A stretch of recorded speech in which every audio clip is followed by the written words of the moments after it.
Apakah hukum waris tidak ambil tindakan pembagian faraid yang telah diperintahkan mengikut syarak sekarang ini direport pada mahkamah syariah?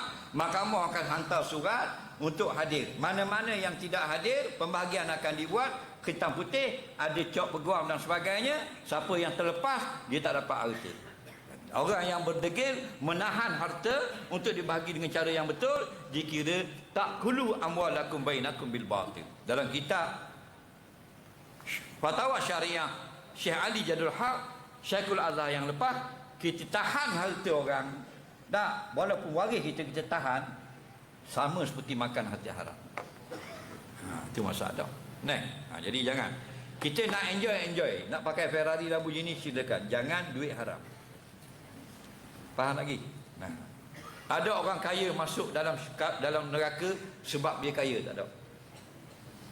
Orang kaya tak masuk neraka sebab dia kaya, tapi sebab benda haram.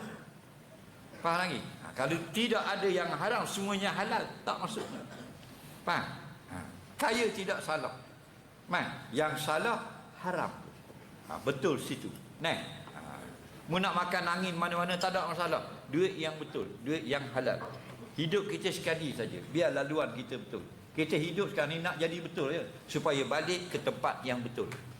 Silap balik awal kita.